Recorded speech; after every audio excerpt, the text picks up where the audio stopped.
नाज़रीन आदाब तस्लीमात, आप देख रहे हैं उर्दू चैनल और मैं हूं आपका मेज़।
₹50 तय पाए।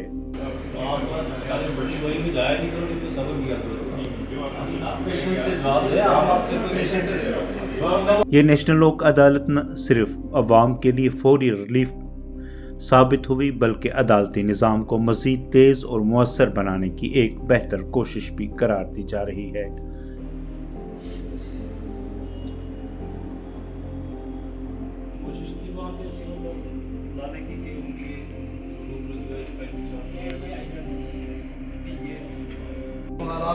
आपकी आ गया, तेरा नाम बड़ी होगी, आपका सच अभी झूठ में तब्दील हो गया। ये कोर्ट के सामने अब मैं इससे ज़्यादा आप क्या बोलूँगा आपको। यस ऑफ कोर्स गवाह मेरे पास मौजूद। आपने 25 से पहले पूरे मैंने 25 को जाना है।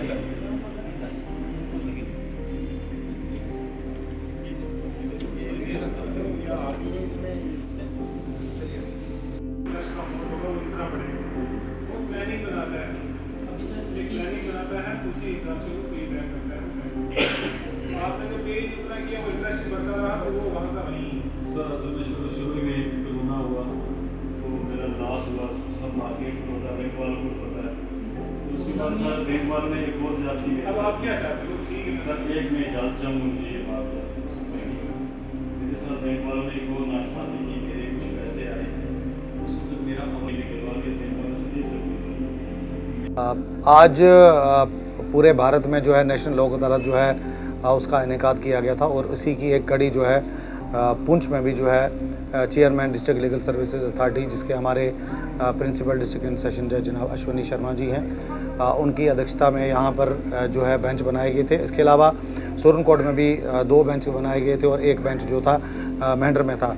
तो टोटल केसेस जो है टेकअप किए गए थे, जिसमें ज़्यादातर जो थे ट्रैफिक चलान्स थे और जिसमें ऑनलाइन और ऑफलाइन दोनों जो है टेकअप किए गए। इसके अलावा MACT के बैंक केसेस और मैट्रिमोनियल केसेस, इसके अलावा बहुत सारे केसेस में जो है लोगों को जो है कंपनसेशन। इसके अलावा जो हमारी टेलीकम्युनिकेशन कंपनीज़ है उसमें से हमेशा की तरह इस बार भी जो है भारत संचार निगम लिमिटेड, जिसको BSNL बोलते हैं, उनकी तरफ से भी जिनके बिल पेंडिंग्स थे तो उनमें भी जो है 50% से नीचे जो है लोगों का जो है उनमें जो बिल जो है माफ़ किए गए हैं। तो मैं आप लोगों से भी गुजारिश करता हूं आपके चैनल के माध्यम से, जब भी यहाँ पर जो लोक अदालत लगती है तो उसमें अपने एडवोकेट्स को या डायरेक्टली तौर पर आके आप उनको जो है फिक्स करवाइए, ताकि उस दिन जो है मीडिएशन और कंसिलिएशन के द्वारा जो है आपके केसेस का निपटारा हो सके।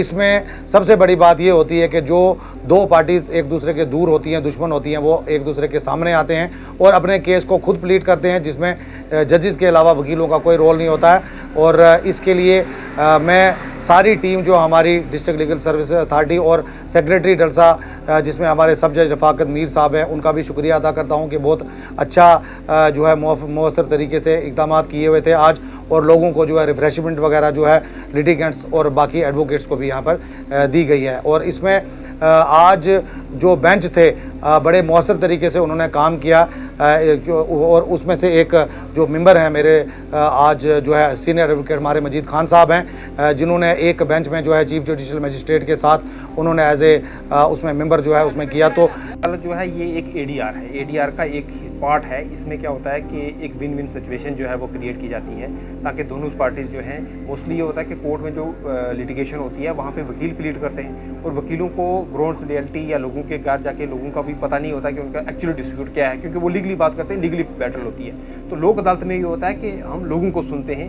और उनकी बात करते हैं, और एक्चुअली डिस्प्यूट जो है उनके दरमियान में क्या है तो वहाँ तक पहुँचते हैं, और फिर उसका जो है वो रेसल भी होता है। तो लोक अदालत में जैसे हमारे इसमें दो स्टेजेस हैं। एक तो हमारी प्री लिटिगेशन स्टेज पे भी लोक अदालत के केसेस आते हैं, जिसमें फॉर एग्जाम्पल कोई बैंक का केस है, बैंक का रिकवरी अगर पार्टी चाहती है कि मैं कंप्रोमाइज़ करना चाहती हूँ, तो उसके लिए वो सेक्रेटरी लीगल सर्विस अथॉरिटी जो है पहुँच उसमें आके एक एप्लीकेशन दे के जो भी लोक अदालत की डेट फिक्स होती है तो उसमें वो दे सकते हैं। और दूसरे जो केस जो रूटीन कोर्स में कंपाउंडेबल केसेस, जो क्रिमिनल में जो कंपाउंडेबल पिटी ऑफेंसेस हैं, जो कंपाउंडेबल ऑफेंसेस हैं वो टेकअप किए जाते हैं। उसके अलावा सिविल और मैट्रिमोनियल केसेस भी। तो आज की जो नेशनल लोक अदालत थी, इसमें बड़ा अच्छा लोगों का रिस्पांस रहा। सेक्रेटरी डलसा ने या डिस्ट्रिक्ट लीगल सर्विस अथॉरिटी ने ऑलरेडी जो है प्रिंट मीडिया, इलेक्ट्रिक मीडिया और से लोगों को जो है वो ऑलरेडी इन्फॉर्म किया होता, तो भारी तादाद में लोग आए, उन्होंने काफ़ी अच्छा से इसमें जो है वो पार्टिसिपेशन लोगों की रही। एक अच्छी कामयाब लोक अदालत जो है वो हमारी पुंछ में रही। तो इसमें लोगों की भी भरपूर जो है वो शिरकत रही। काफ़ी सारे केसों का डिस्पोजल हुआ। अब एग्जैक्ट फिगर जो है वो सेक्रेटरी डलसा साहब लास्ट में कैलकुलेट करके वो आपको बताएंगे। हमारे जो है वो 11 बेंच जो है वो बने थे, तो हर जगह जो है वो अच्छा रिस्पांस, अच्छा डिस्पोजल हुआ। तो लोगों से मेरी ये अपील है कि लोक अदालत अपरियाडिकली, और जो सुप्रीम कोर्ट की मेन थ्रस्ट है ऑनरेबल सुप्रीम कोर्ट कि इससे जो है वो कम डाउन पेडेंसी जो है वो केसेस की वो कम होती है, डिस्पोजल होता है और विन विन सिचुएशन क्रिएट होती है। अब रेगुलर बेसिस पर पीरियडिकली हमारी जो है वो लोक अदालतें लगती है, हर महीने में लोक अदालत लगती है। तो लोगों से मेरी ये अपील है कि जिनके कोई केसेस हैं क्रिमिनल केसेस में, पिटी केसेस या कंपाउंडेबल केसेस जो हैं, तो उनमें जो आके वो लोक अदालत में फैसला कर सकते हैं। और सबसे बड़ी लोक अदालत के फैसलों की ये बात है कि इसमें कोई अपील नहीं होती, कोई रिवीजन नहीं होती, ये फाइनल फैसला होता है, क्योंकि पार्टीज़ की मर्जी से ये फैसला किया जाता है। तो आज की लोक अदालत जो है वो बहुत कामयाब रही। इसके लिए बज़मी साहब ने जैसे मुबारकबाद दी, तो हम भी दिल की गहराइयों से डिस्ट्रिक्ट लीगल सर्विस अथॉरिटी को मुबारक देते हैं कि बड़े अच्छे तरीके से उन्होंने जो है इसको मुनक्कद किया और बड़े एक अच्छे कार्डियल माहौल में जो है ये लोक अदालत हुई। उर्दू चैनल में आज बस इतना ही। अपने मेज़बान मोहतशिम एहतशाम और उर्दू चैनल की पूरी टीम को दीजिए इजाज़त। आप हमारे चैनल सब्सक्राइब करें, वीडियोस लाइक और शेयर करें, कमेंट बॉक्स में अपने तासरात से नवाजें और बेल आइकन लाजमी क्लिक करें। खुदा हाफिज़।